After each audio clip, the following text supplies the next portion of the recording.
Enod sa Bareta, Enod sa Gabos. Tamang oras sa Radyo DZGB, alas 12:04. Ipinipresentar kan Radyo DCGB ang kabilugan kan mga baretang kinalap kan pinagsarong puwersa kan News Center asin Mega Force Patrol. DCGB Bareta alas 12. DCGB Bareta alas 12. Mga pinakahuring pangyayari sa Kabikolan, sa nasyon asin ibang parte kan kinaban. Ibabareta na ngunyan. DCGB Bareta alas 12. Ngunyan ang sa inyong tagapagbareta. Diyos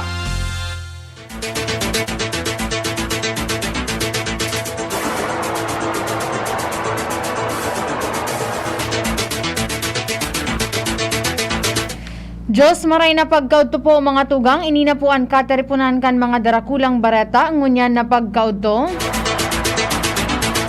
Aldaw po katangunyanin Miyerkules Petsa Gis kan Agosto 2022. Sa pangaran po kan regular nindong nagiging tagapagbareta si News Manager Mar de la Cruz. Ako po si Angel Mostaza. Sa pamayo kan mga darakulang bareta sa lado lokal, gobyerno probensyal kan Albay naghahanda na sa operasyon kang 911 Operation Center. Alcalde Crisel Lagman Luistro kan Tabaco City nangapudan sa mga magurang na pabakunahan na ang sa indang mga aki kontra COVID-19.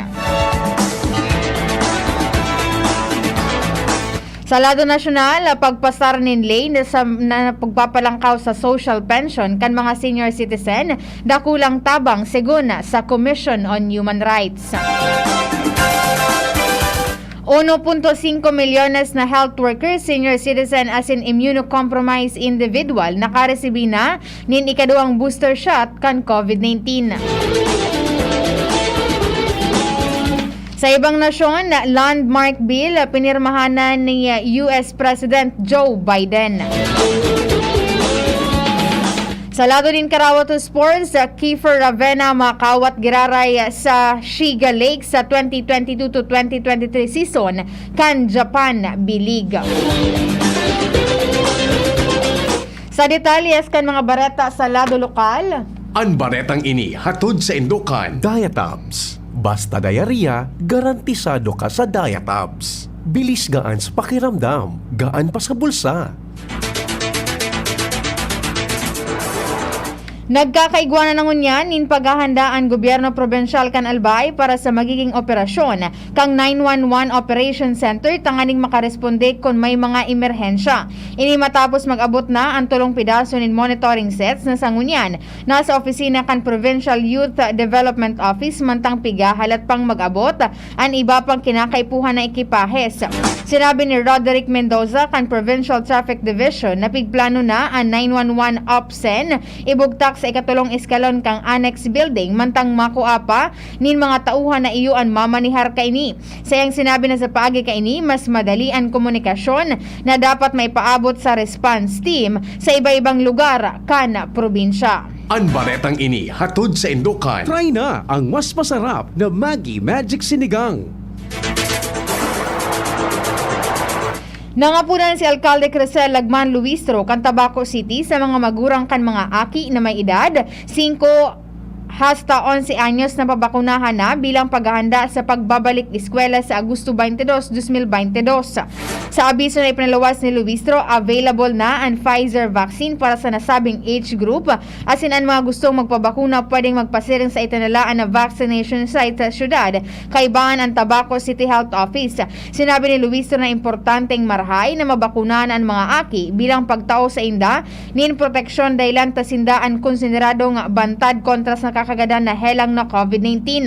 Sa ngunyana sa 84% na kan populasyon sa syudad ang fully vaccinated, mientras na nasa 16% pa sana ang nakakaresibí o nakakapagpabakuna nin booster shot. Pigin ganirman kan alkalde ang natada pang residentes kan syudad na magpabakuna na kontra COVID-19.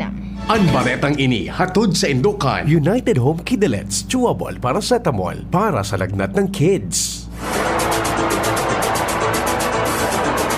Maski nga ni magabat na responsibilidad ang nakaatang ngunyan sa abaga ni Albay 3rd District Representative Didi Cabredo, alagad, day man kay ni napapabayaan ang sa iyang trabaho as in obligasyon sa nasasakupan na lugar lalo na sa pagpapahiwas kan taranuman sa barangay project na sangunyan napapakinabangan na kan mga residentes. Ini matapos sa si Cabredo mapili bilang Vice Chair kan poderosong House Committee on Budget and Appropriation as in Vice Chairman kan House Committee on Climate Change as in saro pang House Committee.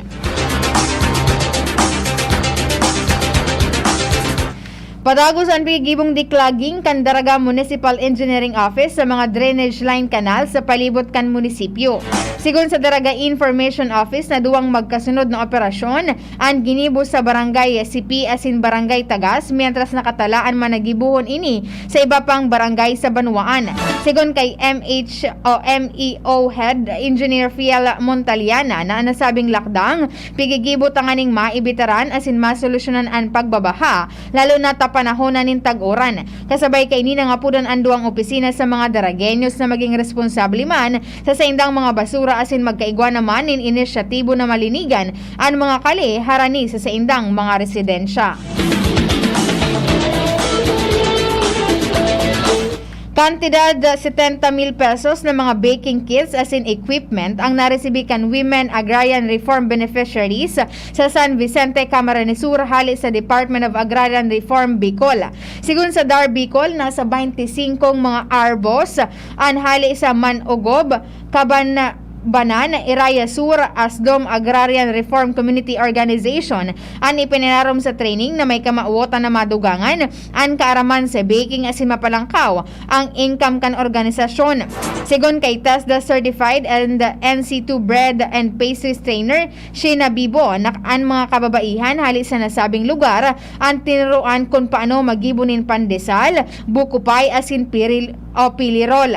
Sinabi ni Bibo na nasabing mga produkto na nakatalaan na ibida sa sarong exhibit sa Bicol Region asin dadarahon man sa National Capital Region.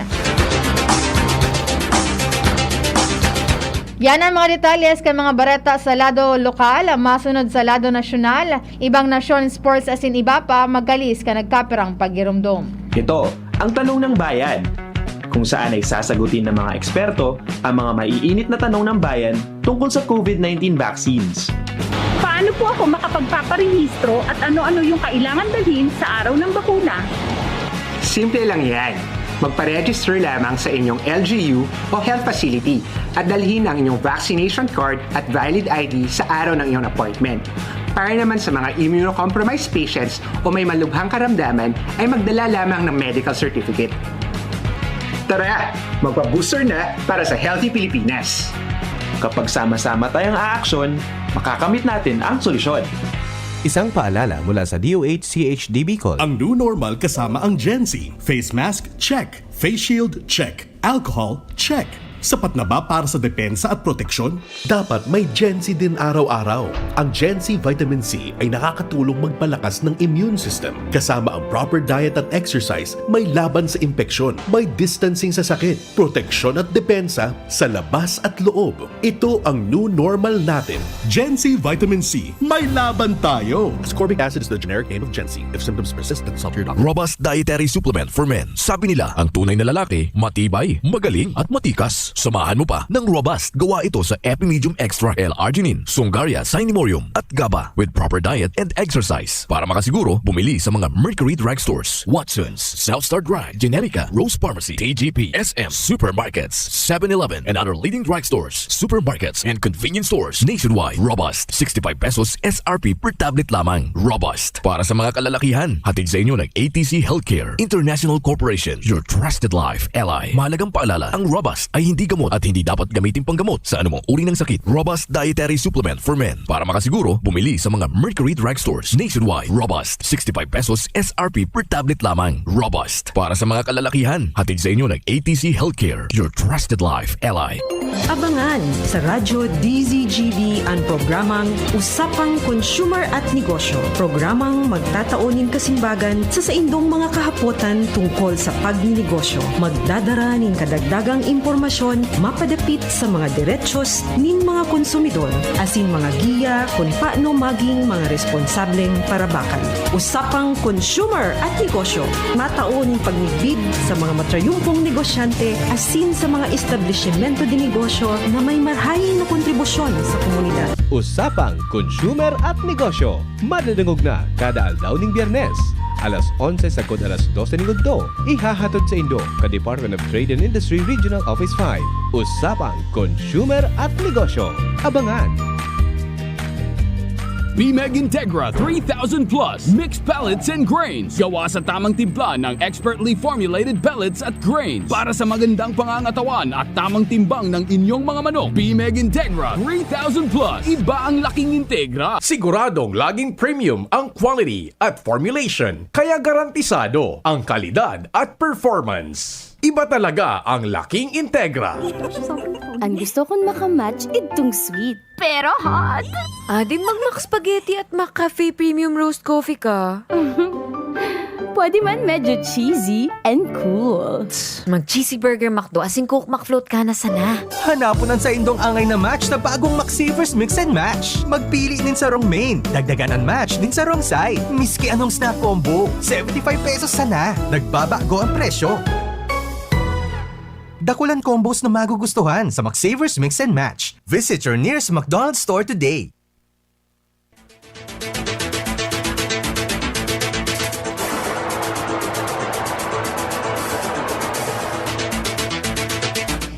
Sa pagpapadagos kan mga darakulang bareta sa lado nasyonal, sinabi kan Commission on Human Rights na ang pagpasar nin lay na mapaumento sa bulanan na social pension kan mga tios na senior citizens, iyon makakatabang tanganing mapaanga taan sa indang pamumuhay siring man mapagian ang problema sa lado pinansyal.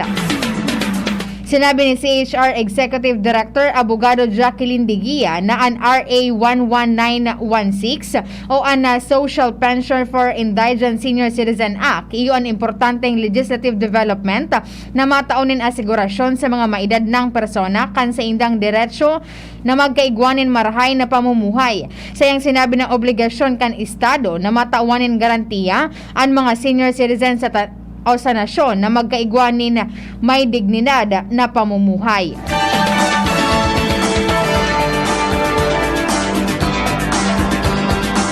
Sobra sa 1.5 milyones na mga health workers, senior citizen asin immunocompromised o may kasabay na helang ang nakaresibikan ikaduang booster shot nin bakuna kontra COVID-19. Sinabi ni Health Officer in Charge Maria Rosario Vergere na nasa 17.9 milyones na mga Pinoy ang fully vaccinated na kontra COVID-19. Sa tali, sobra sa 9.7 milyones ang mga jóvenes, mantang 4.2 milyones ang mga aki. Sa ibong nalado, nasa 16.6 milyones man ang nakaresibikan primerong booster dose. Mientras tanto, nangapudan si Vergere sa mga magurang na napabakunahan man ang sa indang mga aki bago magpuon ang school year 2022 to 2023 sa mga masunod na aldaw. Sinabi kan Philippine Statistics Authority na susug sa pinakahuring labor force survey, nagpapailing na ang mga obreros na may edad 65 pa itaas naglangkaw sa 38.2% kanakaaging Hunyo na may na mas halangkaw sa 34.9% kan Mayo. Base sa pinakahuring data na maabot sa total na 2.5 milyones na mga obreros na may edad 65 anyos pa itaas ang nakarehistro o ang narehistro kan Hunyo na may umentong 234,000 hali sa 2.3 milyones kan Mayo. Sinabi ni PSA Undersecretary Dennis Mapa na kaipuhan madugangan ang income kang pamilya tanganing mataparan ang minimum expenditures. Sa lindong kan Labor Code of the Philippines, ang compulsory retirement age sa Pilipinas iyo ang 65 anyos. Isinumitir giraray kan mga legisladores na kasabay sa Makabayan Block sa Kamara de Representantes ang propestong lakdang na may kamauotan na rumpagunan na procurement service kan Department of Budget and Management. Sinabi ni Deputy Minority Leader Franz Castro, an Alliance of Concerned Teachers Party List, Gabriela Party List Representative Arlene Brosas, asin Kabataan Party List Representative Raul Manuel, iyo ang nagsumitir nin House Bill 3270 sa pagsasabi na ang PSDBM iyo ang nagiging breeding ground nin korupsyon, kapabayaan asin kakulangan nin kakayahan sa gobyerno. Bareta sa ibang nasyon. Duman sa Washington, pinirmahan na ni US President Joe Biden ang landmark bill na magtaon ng $52.7 bilyones para sa US semiconductor production as in research siring man mapakusog ang esforsos na gibuhon ang Estados Unidos na makipagkompetensya sa science and technology efforts kan China. Sayang sinabi na ang cheap investment dakulang tabang mantang ang US Commerce Department magibu pa nin mga regulasyones para digdi. Bareta sa lado nin Karawat, makawat giraray si Kiefer Ravena sa Shiga Lakes sa 2022 to 2023 season kan Japan B-League. Siya ang maserbi bilang Asian import mantang siya nagsabi na maugma siya nin marhay na magkawat giraray sa nasabing nasyon sa ikaduwang magkasunod na season. Sigun pa man kay Ravena, ini sarong oportunidad na magkawat giraray sa Japan B-League. Cheetah CM Smart ang napud kan mga eksperto sa siyensya asen teknolohiya sa sarong imbensyon na kayang makapag-translate nin mananlain na language. Ang nasabing ekipahe igwan nin Microsoft AI na kayang makapagtaon nin accurate asin makaskas na translation sa pagikang advanced cloud processing system. Kaibaan sa kayang i-translate kan Cheetah CM Smart ang English, Spanish, Chinese, Japanese, Korean, Thai asin iba pa. Ang ekipahe igwan nin superior battery na kayang tumagal nin 180 aldaw. Ang Cheetah Talk Translator dakulang tabang sa mga personang mahihilig mag-travel sa mananlain na nason asin pwede ining mabakal sa kantidad na $130. Istorya na iiba. Sarong TikTok influencer sa Australia ang nag-viral dahil sa garini tinubuan ng sungay dahil sa salang pagpaparetoke. Ang 21-year-old na si Jessie Carr nag-viral dahil sa palpak na Fox Eye procedure na naging dahilan tanganing maging kapandok siya nin alien na may sungay. Ang Fox Eye procedure usungon yan, alagad naging kontrobersyal sa Hollywood asin iba pang western countries. Kadaklan sa mga nagpaparetoke kaini ang mga kababaihan na Caucasians na gustong arugo ng singkit o slanted na mata kan mga Asyano. Ang American model na si Bella Hadid ang nagpauso kan plastic surgery trend na ini. Sa pakikipaghuron kay Carr, nagbayad siya nin $2,000 para sa procedure, alagad na sayang sa ini kan magkaigwa siya nin protrusions sa iyang angog. Dahilan kaini nagbalik tulo si Carr sa iyang plastic surgeon asin tinawan siya nin treatment para sa inflammation kan sa iyang pandok asin nagkaigwan ni nagkaperang session ang doktor bago magbalik o bago maibalik ang sa iyang dating itsura. Sigun kay Carr, sobra ang sa iyang pagbaso sa iyang pagpaparetoke asin nangako na siya sa iyang sadiri na nungka na siya maparetoke maski nuarin pa man. Flashback. Agosto 10 kan taon na 1519 kan ang grupo kan Portuguese explorer na si Ferdinand Magellan maghali sa Seville, Spain tanganing puunan ang sa ilang ekspedisyon sa kinaban. Kaibahan ni Magellan ang 5 barko, ang barkong Santiago, San Antonio, Concepcion, Trinidad asin Victoria na nagpasiring sinda sa sur na parte kan kinaban asin nag-agi sa 372 milyang long strait sa Europe. Alagad dahilan sa kakaibang panahon nagkapera sa mga barko ang naraot habang nasa tahaw kan karagatan. Makalis na makabalyo sa Ecuador, naabot ni Magellan ang Marianas Island sa Guam, kung saan siya ang pinakaenot na European na makaabot sa archipelago kan San Lazaro na sanguyan iyo ang Pilipinas. Si Magellan nagkaigwan ng marhay na koneksyon sa tribo sa Cebu o dahilan tanganing maging madalian masakop niya ang kataning na isla na kan Mactan alagad kan Abril 27, 1521 kan Magadan si Magellan. Mientras ang tatadang kaibahan ni Magellan ang nagpadagos kan ekspedisyon pasiring sa Spice Island, pasiring sa Indian Ocean as in Cape of Good Hope. Sa 270 kaibahan ni Magellan sa iyang ekspedisyon, 18 sa nadigdi ang nakabalik as in nakakompleto kang circumnavigation as in nakabalik sa Espanya kan Setyembre 8, 1522 sakay kan barkong Victoria.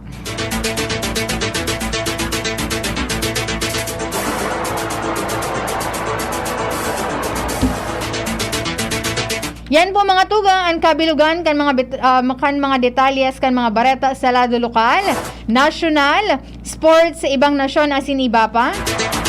Pinagtarabangan na isurat dyan sa DZGB News Base. Sa pangaran po ka na regular po ninong nakakaibahan, si News Manager Mar de la Cruz, ang nakaibanan ko po sa lado teknikal, Kuya Nems Flora. Maray na pagkauto po muna pala sa Task Force Kalinisan at Kaayusan dyan sa Legazpi. Nakaantabay po sinda Sir Aaron, Mr. Bert, Dante, si Sir Kenneth, si Francis, si John, si Sir Chester, and syempre si Sir Mark Andy Marbella. Maray na pagkauto po dyan sa inyo, sir, and God bless po. Ako po ang sinong nakaibahan. Ako po si Angel Mustaza na nagsasabing salamat asin maray na pagkauto. Sa indong nadangog ang mga darakulang bareta ngunyan na aldaw. Ang tabayan ng giraray sa aga ang sarupang edisyon kan DCGB Bareta alas 12. Abangan ang masunod na programa.